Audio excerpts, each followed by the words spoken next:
Assalamu alaikum everyone. I hope all of you people are doing good. I welcome all of you again to the YouTube channel of KS Wala. And as you know that we have started the taxation chapter over the channel और उसमें हमने different types of taxes पढ़े हैं और आज के topic में हम देखने वाले हैं one of the indirect taxes that is known as GST, Goods and Services Tax. अब Goods and Services Tax है क्या? समझ लो कि Goods and Services Tax से पहले यानी Goods and Services जब हमने इनिशिएट करा इंडिया में उससे पहले हम बहुत सारे टैक्सेस पे करते थे, जैसे हमारा एक्साइज ड्यूटी हो गया, वैट हो गया, ठीक है। अब जीएसटी को क्यों इंट्रोड्यूस करा हमने इकोनॉमी में? क्योंकि हमें लगा कि जो ये डिफरेंट टैक्सेस हम पे करते हैं ना, इससे बहुत सारी प्रॉब्लम्स क्रिएट होती हैं इन द इकोनॉमी, क्योंकि हर जगह पे टैक्स अलग अलग पे करना पड़ता है, ठीक है। इससे पहले हम क्या करते थे, हम origin based tax system use करते थे। ओरिजिन बेस्ड का मतलब यह है कि जैसे ही कोई चीज प्रोड्यूस हो रही है ना, जहां पे वो प्रोड्यूस हो रही है वहां पे उसे टैक्स पे करना पड़ता था। बट जीएसटी को हमने कहा कि जीएसटी जो है it is destination based tax, ये हम डेस्टिनेशन वाइज लेते हैं। इसीलिए हम कहते हैं, या इसे हमारे प्राइम मिनिस्टर ने इसी स्लोगन के साथ स्टार्ट जो है इनिशिएट करा था या प्रोसेस करा था, वन नेशन वन टैक्स, यानी एक ही टैक्स लागू किया जाएगा पूरी कंट्री में।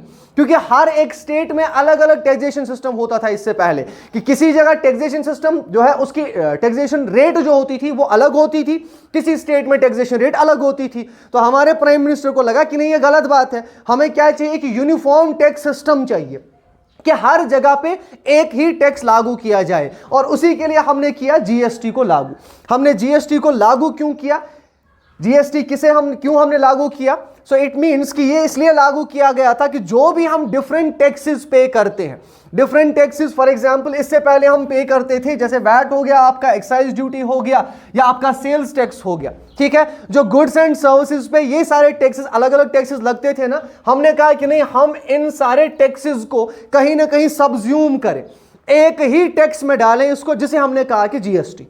यानी अब आपको एक्साइज ड्यूटी अलग से पे नहीं करनी है, अब आपको जो है वैट अलग से पे नहीं करना है, अब आपको सेल्स टैक्स अलग से पे नहीं करना है, अब आपको सिर्फ एक टैक्स पे करना पड़ता है जिसे आप जीएसटी कहते हो, ठीक है। दैट्स व्हाई वी से कि गुड्स एंड सर्विसेज टैक्स क्या है? It's a comprehensive multi stage destination based tax.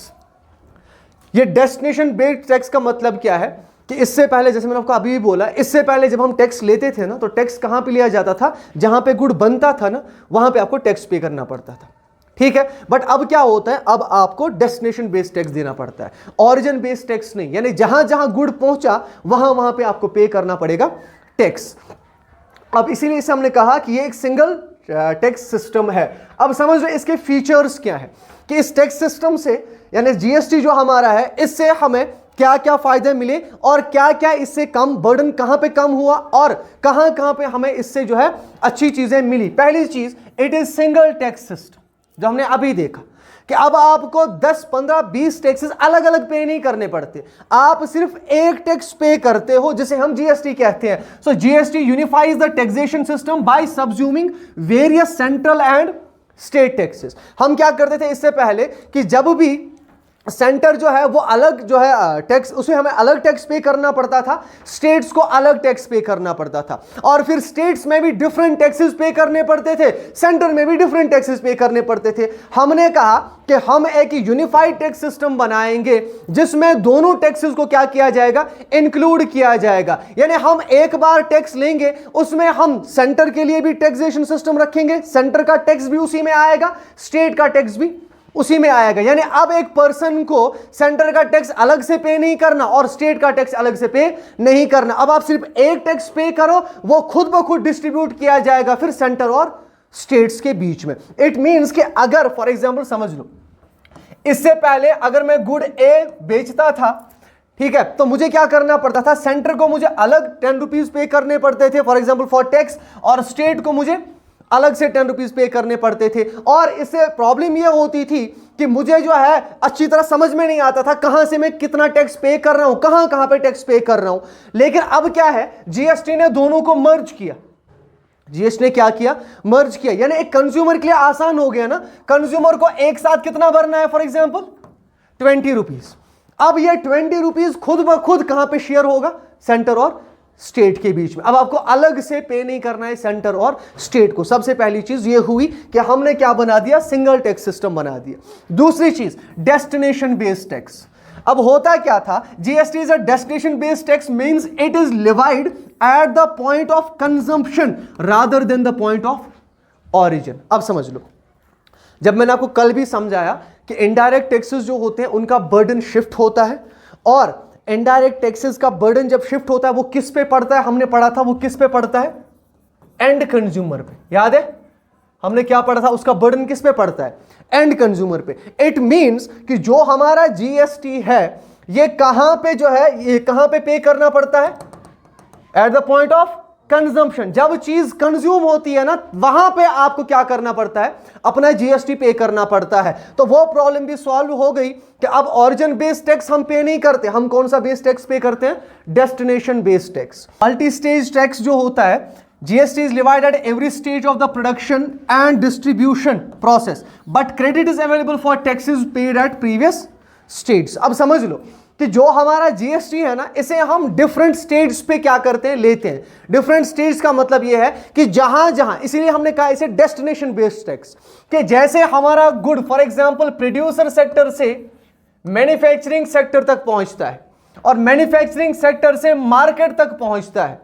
यानी यहां पे होता है क्या है, प्रोड्यूसर मैन्युफैक्चरिंग सेक्टर को गुड्स एंड सर्विसेज बेचता है, तो गुड्स पे, गुड्स एंड सर्विसेज पे यहां से जो है अलग एक टैक्स लगेगा, उसके बाद अलग से टैक्स लगेगा, और लास्ट में किसे ये पे करना पड़ता है, कंजम्पशन की जगह पे। कहां पे करना पड़ता है, लास्ट में। यानी सारी जगहों पे जो है, स्टेज पे, हर एक स्टेज पे जीएसटी जो है लगता ही लगता है। तो fourth thing is dual GST model. अब समझ लो ड्यूअल जीएसटी मॉडल का मतलब क्या है। सेंटर अलग जीएसटी लेता है और स्टेट अलग जीएसटी लेता है। It means in India GST is dual tax structure. कहां पे, where both central government and state governments levied taxes on goods and services. यानी आपको सेंटर लेवल पे भी क्या करना पड़ेगा, पे करना पड़ेगा अपने टैक्स को, और स्टेट लेवल पे भी क्या करना पड़ेगा, अपने टैक्स को पे करना पड़ेगा। दैट्स व्हाई वी से कि जीएसटी क्या है, ये ड्यूअल जीएसटी मॉडल है। ठीक है, इसे हम ड्यूअल जीएसटी मॉडल इसीलिए कहते हैं क्योंकि दो टायर्स में पे करना पड़ता है आपको, सेंटर एंड स्टेट्स के टाइप में। ठीक है, अब इसके टाइप्स कौन कौन से हैं, कौन सा सेंटर लेता है, कौन सा हमारा स्टेट लेता है। पहला जो टाइप है इसका, that is CGST, that is central goods and services tax. ये कलेक्ट करता है हमारा सेंट्रल गवर्नमेंट, बट किस पे, ऑन इंट्रा स्टेट सेल्स। अब समझ लो इंट्रा स्टेट सेल्स का मतलब क्या है, with in the same state. ऐसे समझ लो कि अगर कश्मीर से गुड जो है डिस्ट्रीब्यूट हो रहा है, बट ये कहां पे डिस्ट्रीब्यूट हो रहा है, कश्मीर में ही। एक गुड एक जगह से, कश्मीर की एक बाउंड्री से दूसरी बाउंड्री तक जा रहा है, तो इस पे कौन सा टैक्स लगेगा, सीजीएसटी। सेंटर हमसे क्या टैक्स लेगा, सीजीएसटी। दूसरा एसजीएसटी, ये होता है state goods and services tax, collected by the state government, क्योंकि स्टेट नाम से ही पता चल रहा है, on intra state sales. Intra state sales वही फिर से कि कश्मीर से कश्मीर तक अगर आप कोई गुड बेच रहे हो, आपको क्या पहले पे करना पड़ेगा, सीजीएसटी यानी सेंटर का टैक्स। उसके बाद दूसरा क्या पे करना पड़ेगा, एसजीएसटी। यानी इन दोनों टैक्सेस को आपको एक साथ पे करना पड़ेगा, सीजीएसटी भी और एसजीएसटी भी पे करना पड़ेगा। थर्ड थिंग इज आईजीएसटी, जिसे आप कहते हो integrated goods and services tax, collected by the central government. ये सेंट्रल गवर्नमेंट कलेक्ट करता है for inter state transactions. Inter state transactions का मतलब क्या है, when goods and services move from one state to another state. अब तक हमने क्या देखा, विद इन द स्टेट, तो उसमें हमें क्या क्या पे करना पड़ता है, सीजीएसटी एंड एसजीएसटी। अब अगर आप किसी और स्टेट के साथ ट्रेड कर रहे हो, यानी अब कश्मीर से आप गुड़ बेच रहे हो बिहार, तो अब कौन सा आपको पे करना पड़ेगा, अब कौन सा टैक्स लगेगा आप पे, समझ में आ रहा है। सो अगर इंटर स्टेट है तो आप कौन सा पे करोगे, इंटर स्टेट पे आईजीएसटी, इंट्रा स्टेट है तो एसजीएसटी एंड सीजीएसटी। समझ में आया। For example, a product is sold within the same state, both CGST and SGST are levied. अगर आप, जैसे हमने अभी देखा कि स्टेट टू स्टेट अब आप क्या कर रहे हो, गुड्स को बेच रहे हो, सर्विसेज को बेच रहे हो, तो आपको ये दोनों पे करने पड़ेंगे, that is CGST and SGST, state का एंड सेंट्रल का, ये आपको दोनों का क्या करना पड़ेगा, पे करना पड़ेगा। If the product is sold between states, तो उस पर क्या पे करना पड़ेगा आपको, IGST। समझ आ रहा है आप, जो अगर स्टेट्स के बीच में हम शेयर कर रहे हैं गुड्स एंड सर्विस को, उस पर क्या लगेगा, IGST। अगर आप स्टेट्स के एक ही स्टेट में कर रहे हो गुड्स को शेयर, तो फिर क्या लगेगा, CGST एंड SGST। ये आपको याद रखना है। अब समझ लो GST रेट्स क्या है हमारी कंट्री में, किस हिसाब से हम GST पे करते हैं, किसी भी गुड एंड सर्विस पे कैसे इंटरेस्ट, किस हिसाब से, किस रेट से गुड्स एंड सर्विस पे क्या लगता है, टैक्स लगता है। समझ लो GST is categorised into 4 main tax slabs. 4 slabs है हमारी कंट्री में, जिस हिसाब से हमें क्या करना पड़ता है, पे करना पड़ता है अपना टैक्स। पहली चीज 0%। 0% किन गुड्स एंड सर्विसेज पे लगता है, which are the basic necessities, जैसे फूड हो गया, फूड आइटम्स हो गया, ठीक है, उन पे आपको GST पे नहीं करना है। क्यों, क्योंकि ये नेसेसिटी है, इस पे टैक्स क्या ही लेना, क्योंकि ये हर कोई पर्सन यूज करता है। So for essential goods like fresh vegetables extra, इस पे आपको GST पे नहीं करना है। दूसरी चीज 5%। 5% किस पे लगता है, for items of daily use such as household products, जो भी आप घरों में यूज करते हो ना, खाने पीने की चीजें, राइस हो गया, ठीक है, ऑयल हो गया, बाकी सारी चीजें हैं जो हम घरों में यूज करते हैं, वो क्या होते हैं, उन पे कितना लगता है, 5% लगता है टैक्स उन पे। 12% एंड 18%, ये आपको याद रखना है, 12 और 18% स्टैंडर्ड गुड्स एंड सर्विसेज पे लगता है। Standard goods and service, standard goods हमने पढ़े थे, अगर आपको याद हो, हमने पढ़ा था durable goods, semi durable goods, याद है। स्टैंडर्ड गुड्स वो गुड्स होते हैं जो किसी हद तक ना तो लक्जरियस होते हैं और ना ही हम उन्हें इंफीरियर गुड्स कह सकते हैं। They are called as standard goods, कि जो थोड़ी सी वो हम कह सकते हैं अमीरी की फीलिंग देने वाले गुड्स होते हैं, ठीक है। उन पे 12 या 18% लगता है। इट डिपेंड्स कि कितने स्टैंडर्ड का गुड है, कितना अच्छा गुड है। 28% किन पे लिया जाता है, हमारे luxurious items and some services पे, इन पे 28% लिया जाता है। इट मे बी स्पा, ठीक है, उस पे 28% आपसे लिया जाएगा। एंटरटेनमेंट सर्विसेज, जो आप जाते हो ना कभी मूवी देखने के लिए, ठीक है, मूवी देखने के लिए वो एक सर्विस है, वो आपको एंटरटेनमेंट सर्विस, उसे हम अलग से, पहले हम एंटरटेनमेंट टैक्स पे करते थे, अब हमें एंटरटेनमेंट जो है GST पे करना पड़ता है। GST में ही इंक्लूडेड होता है वो। जब आप टिकट खरीदते हो सिनेमा हॉल की, तो उसमें ऑलरेडी GST इंक्लूडेड होता है। सो जो भी लक्जरियस आइटम्स हैं उन पे हमारा जो है 28% आपको क्या करना पड़ता है, इंटरेस्ट देना, टैक्स देना पड़ता है। Certain goods and services like petroleum products and alcohol are outside the GST framework and they are taxed by the respective state governments. अब समझ लो, कुछ ऐसे गुड्स हैं जिन पे ना तो GST लगता है, चाहे वो CGST हो चाहे वो IGST हो, कोई भी ऐसा टैक्सेशन सिस्टम नहीं लगता उन पे स्टेट खुद टैक्स लगाती है।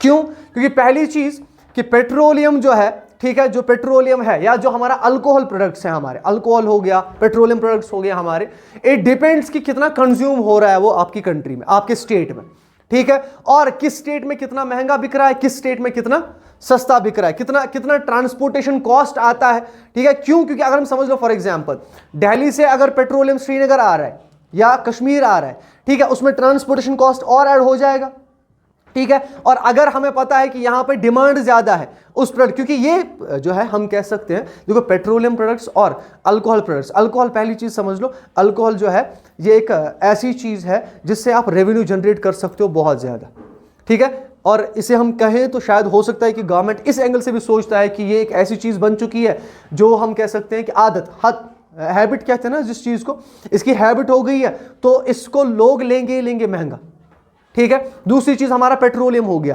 पेट्रोलियम जो है वो एक नेसेसिटी बन चुका है आज की लाइफ में, ठीक है। तो गवर्नमेंट को जब भी स्टेट को कभी लगता है कि कुछ चीजें हैं जिन पे हम जल्दी से रेवेन्यू जनरेट कर सकते हैं, क्योंकि लाखों टनों में खर्च होता है हर दिन पेट्रोल, तो अगर गवर्नमेंट को कभी भी 1000 करोड़ या 1000 करोड़ की पैसों की क्या चाहिए, जरूरत होती है, तो अचानक से गवर्नमेंट पेट्रोलियम का प्राइस क्या कर देगा, इनक्रीज, और ये पैसा जो है ये एक दिन में आ जाएगा, इसके लिए आपको रुकना नहीं पड़ता। तो कुछ चीजें इसीलिए जो है हमने आउटसाइड द GST रखी है।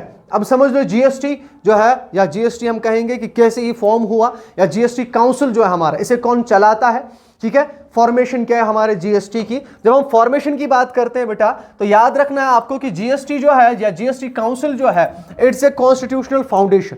इसे हमने ऐसे ही नहीं बनाया है, इसको बैक करता है हमारा कॉन्स्टिट्यूशन। सो आर्टिकल 279A जो है of the Indian constitution established the GST council. जो हमारा जीएसटी काउंसिल है उसे कौन एस्टैब्लिश कर रहा है? हमारा कॉन्स्टिट्यूशन बैक करता है उसको, ठीक है। दूसरी चीज, द काउंसिल इज अ की institution for the implementation and functioning of GST in India. तो जो भी जीएसटी हमारा है, ठीक है, उसकी फंक्शनिंग जो है, या हम कह सकते हैं कि जो इंप्लीमेंटेशन है वो सारा कौन संभालता है? जीएसटी काउंसिल हमारा संभालता है। सो जीएसटी काउंसिल जो है ये एक की इंस्टीट्यूशन है जो इंप्लीमेंट करता है और फंक्शनिंग संभालता है हमारे जीएसटी का हमारी इंडिया में। अब अगर बात करें हम कि जो जीएसटी काउंसिल है उसका कंपोजिशन क्या है, हमारा जो जीएसटी काउंसिल है उसका कंपोजिशन क्या है? अब कंपोजिशन में देख लो बेटा, कंपोजिशन का मतलब है कि जीएसटी काउंसिल में कौन कौन से मेंबर्स आते हैं, ठीक है। कौन कौन से, काउंसिल क्या होता है? काउंसिल होता है कि एक बॉडी जो मेंबर्स से बनती है। तो मेंबर्स में कौन कौन आता है? इसके पहली चीज होती है सर चेयरपर्सन। इसमें एक चेयरपर्सन रहता है आपका जो यूनियन फाइनेंस मिनिस्टर होता है, and it is the head of GST council. जो भी हमारा यूनियन फाइनेंस मिनिस्टर है वो चेयरपर्सन होता है किसका?